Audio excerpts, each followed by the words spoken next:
Olá, bom dia. Hoje eu vim conversar com vocês a respeito desse livro, que eu vou dizer uma coisa a vocês, eu comecei a ler reticente.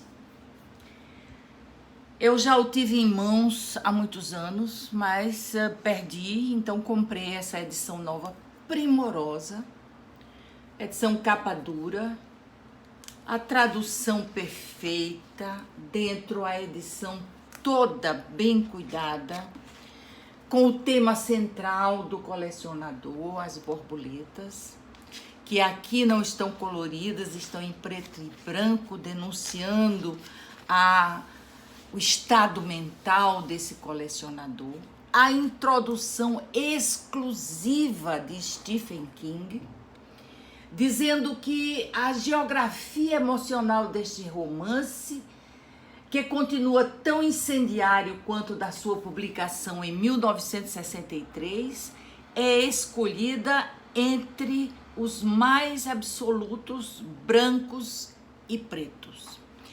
Clegg, o personagem central, é laico. Ele não é isso nem aquilo. Miranda é a sua loucura, mas não é a sua única loucura. E tudo que ele deseja é adicioná-la à sua coleção e fazer com que ela fosse tão inerte e tão acessível a ele como as suas borboletas presas em quadros estáticos. Esse homem que vem de um extrato médio da sociedade londrina,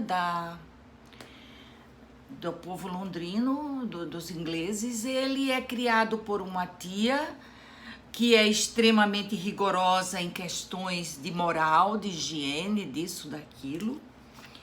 E ele é um simples funcionário público, mas que se destaca dos outros por ser entomologista, ter feito estudos acerca dessa ciência, por assim dizer, chamada entomologia, e se dedicar vigorosamente a ela, tendo suas coleções de borboletas, dos quais ele recebe a ajuda de um tio para cultivá-las. E ele sonha em ter dinheiro, em ter condições de fazer coisas melhores e tal. E no seu trânsito diário para o trabalho e para casa, um homem que não se diverte, não tem amigos, nem na repartição onde trabalha, ele começa a perceber uma jovem mulher de 20 anos, linda, de longos cabelos arruivados, e que ela se torna para ele a borboleta ideal. Aquela que ele gostaria de ter como companheira para a vida toda. Mas não uma companheira no sentido lato da palavra. Não. Ele queria ter um espécime para apreciar, fotografar e ficar apenas sentado olhando para ela. Mas esse era um sonho impossível. Até que ele, ao participar de uma loteria, onde ele se recusa a fazer parte do bolão, ele faz a sua aposta sozinho, ele ganha e se torna, do dia para a noite, milionário. Muito, muito rico. E o que é que ele faz? Primeiro, a sua tia e a prima deficiente viajam para a Austrália a passeio, sem data de voltar, e ele começa a pensar e a sonhar onde ele poderia capturar aquele espécime raro, Miranda, e onde poderia guardá-la para o gaúdio e a alegria dos seus olhos. E então ele compra um chalé numa zona retirada, muito retirada e isolada dos arrabaldes londrinos, mas bem isolado mesmo, e ali ele constrói. A casa já possuía um porão e ali ele constrói um dungeon, um calabouço, por assim dizer. Ele provém de todos os confortos domésticos, da cama, a tudo, enfim. Ele sai, compra fortunas em roupas da medida de Miranda. Ele projeta tudo e, para a infelicidade dela, ele consegue, ao enganá-la, dizendo que tem um cachorrinho que é atropelado dentro do furgão dele. Esse truque nós já vimos várias vezes em filmes, não é?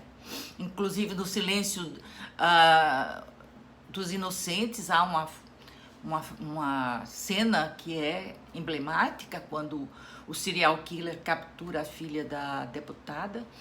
E ele então captura Miranda, amordaça, dá clorofórmio a ela, amordaça, prende-os e leva para esse local construído especialmente para ela.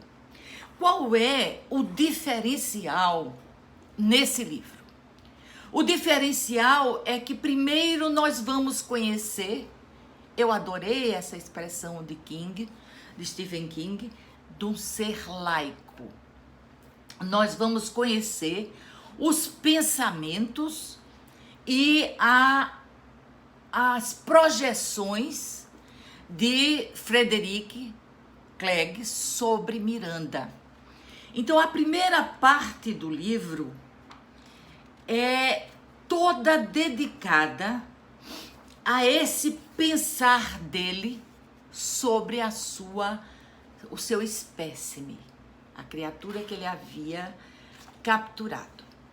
Dá alguns flashes sobre a vidinha dela antes, uma vida simples. Ela era estudante de artes e ela tinha um relacionamento muito confuso com um homem bem mais velho, pintor. Ela era cheia de sonhos, ela era brava, guerreira. E na segunda parte do livro, é a parte que vem muito interessante, que são os pensamentos dela sobre tudo o que está lhe acontecendo. E é surpreendente que, ao escrever em seu diário, poucas vezes ela dá larga ao seu desespero. Ela prefere conjecturar isso e aquilo outro, e ela começa a experimentar várias técnicas para usar com ele, para ver se assim o dobrava. Os diálogos dela com ele, tentando tornar ele um homem mais culto, um homem menos ignorante, e ela era pacifista. Então ela relutava muito em atacá-lo. Primeiro, não tinha forças, uma jovenzinha frágil de 20 anos e ele um homem de quase 1,80 m de altura, e a descrição que ela faz dele é horrorosa, um ser quase repugnante, ou pior dizendo, um ser que não era, que ele passava em branco por onde ele estivesse. Enquanto ela causava frisson quando chegava, porque era muito linda, ele era completamente apagado. Mas havia saído uma foto dele nos jornais quando ele ganhou o prêmio. E assim ela o reconhece. E essa aqui são as elucubrações dela durante o cativeiro, as dele e as dela, até ao final, não diria surpreendente, eu diria um final lógico, porque tudo concorria para esse final lógico.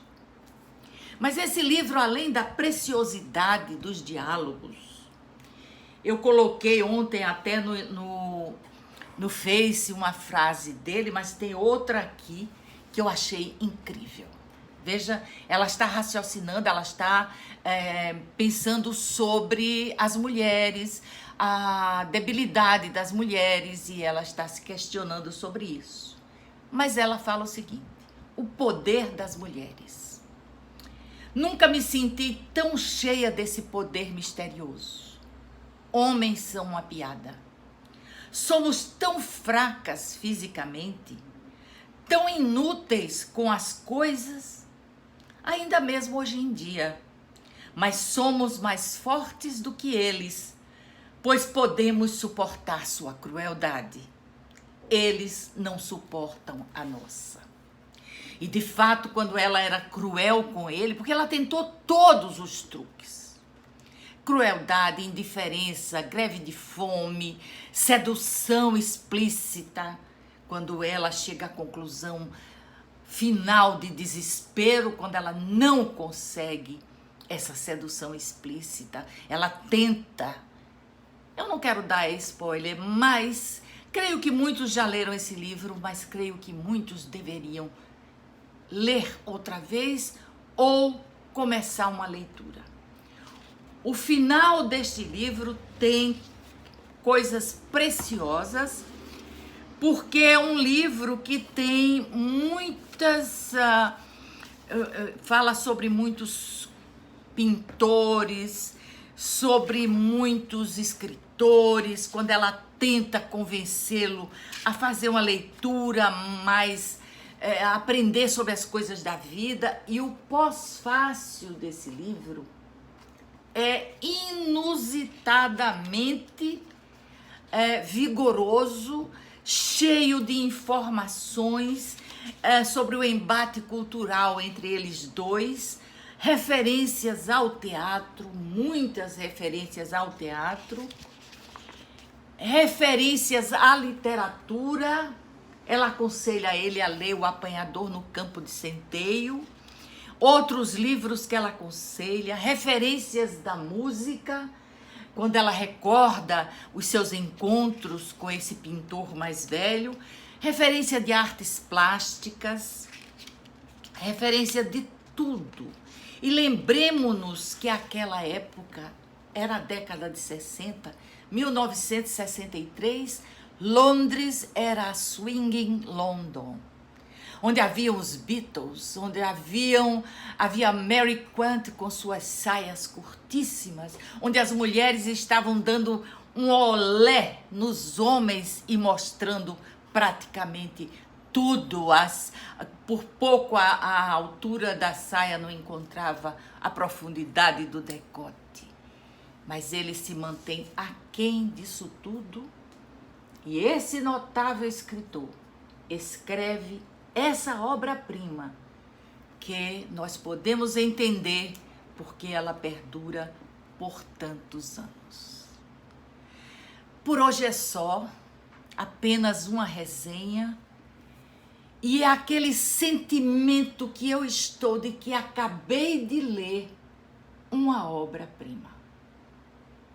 Uma obra-prima que eu não valorizava, que eu não sabia que existia tão forte no mundo da literatura. Por hoje é só. Um abraço.